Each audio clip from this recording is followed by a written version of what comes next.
Assalamualaikum warahmatullahi wabarakatuh. Salam sejahtera untuk kita semua. Perkenalkan, kami adalah peserta Latsar CPNS tahun 2021 PPSDM Regional Bandung Angkatan 14 Kelompok 2 yang beranggotakan Dr. Andi Putra Siregar, Denny SPD, Agung Harisma Putra SPD, dan Niko Oktarian SPD. Pada kesempatan kali ini, kami akan mempresentasikan desain dan mind map implementasi WOG di era transformasi digital sesuai dengan potensi lokal Kabupaten Garut. Yang pertama, mari mengenal terlebih dahulu apa itu Whole of Government atau WOG, yaitu sebuah pendekatan fungsi dalam ruang lingkup koordinasi yang lebih luas, guna mencapai tujuan bersama dalam pembangunan kebijakan, manajemen program, dan pelayanan publik. Mengapa WOG sangat diperlukan? Yang pertama, karena adanya dorongan publik untuk kinerja good governance. Yang kedua, adanya keberagaman. Yang ketiga, adanya perkembangan teknologi dan informasi. Dan yang keempat, adanya ego sentral atau siloisasi. Untuk praktik WOG sendiri, itu yang pertama, penguatan koordinasi antar lembaga.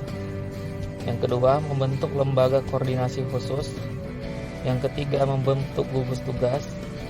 Yang keempat, koalisi sosial. Apa-apa saja tantangan penerapan WOG pada saat sekarang ini? Yang pertama, kapasitas SDM dan institusi. Yang kedua, nilai dan budaya organisasi. Dan yang ketiga, kepemimpinan.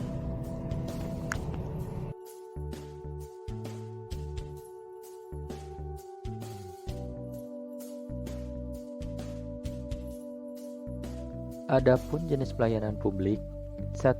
Pelayanan administrasi meliputi kartu tanda penduduk, akte pernikahan, akte kelahiran, akte kematian, buku pemilik kendaraan bermotor, surat izin mengemudi, surat tanda kendaraan bermotor, izin mendirikan bangunan, paspor, sertifikat kepemilikan atau penguasaan tanah, dan sebagainya. 2. Pelayanan jasa meliputi pendidikan, pemeliharaan kesehatan, penyelenggaraan transportasi, pos, dan lain sebagainya. 3. Pelayanan barang, antara lain jaringan telepon, penyediaan tenaga listrik, air bersih, dan sebagainya.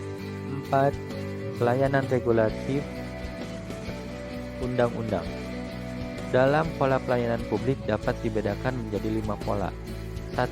Pola pelayanan teknis fungsional adalah pola pelayanan masyarakat yang diberikan oleh suatu instansi pemerintah sesuai dengan bidang tugas, fungsi, dan kewenangannya. 2. Pola pelayanan satu pintu merupakan pola pelayanan masyarakat yang diberikan secara tunggal oleh suatu unit kerja pemerintah berdasarkan pelimpahan wewenang dari unit kerja pemerintah terkait lainnya yang bersangkutan. 3. Pola pelayanan satu atap.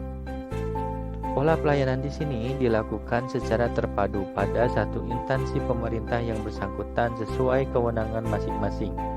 4. Pola pelayanan terpusat adalah pola pelayanan masyarakat yang dilakukan oleh suatu instansi pemerintah yang bertindak selaku koordinator terhadap pelayanan instansi pemerintah lainnya yang terkait dengan bidang pelayanan masyarakat yang bersangkutan. 5. Pola pelayanan elektronik adalah pola pelayanan yang menggunakan teknologi informasi dan komunikasi yang merupakan otomasi dan otomatisasi pemberian layanan yang bersifat online sehingga dapat menyesuaikan diri dengan keinginan dan kapasitas pelanggan.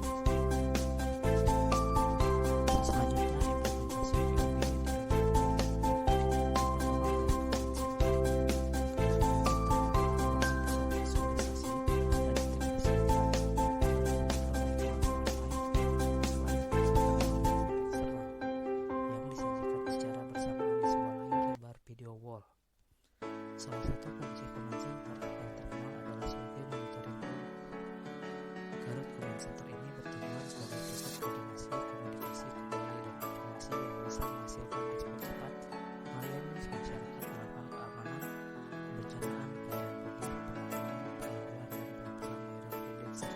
WhatsApp.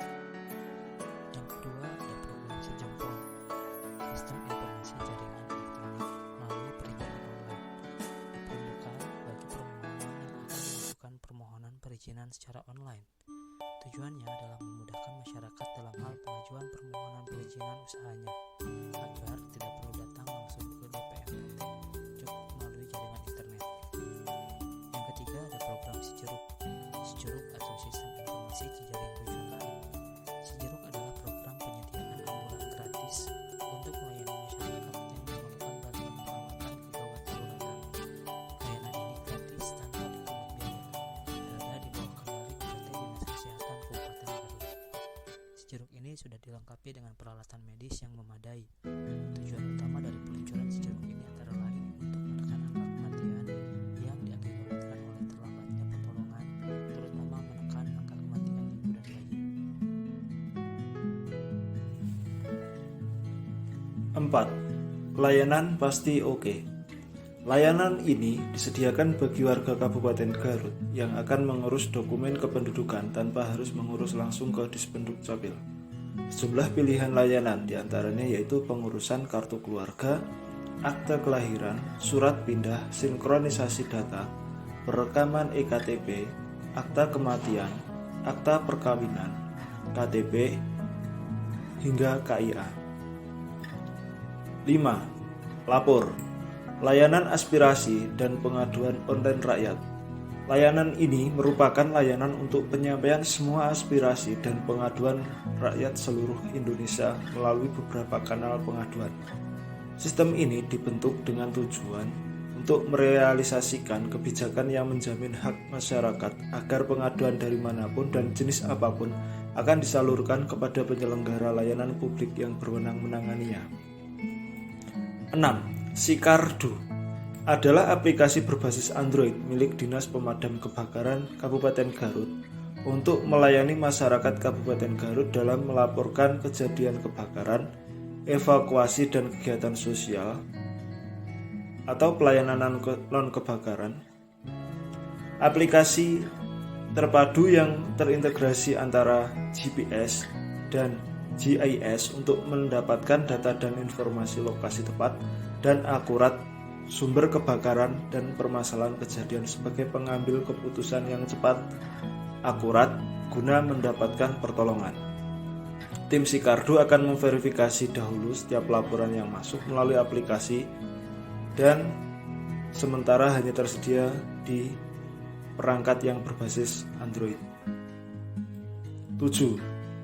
SITP atau Sistem Informasi Transparansi Publik yang dikembangkan oleh pemerintah Kabupaten Garut sebagai bentuk transparansi birokrasi kepada masyarakat.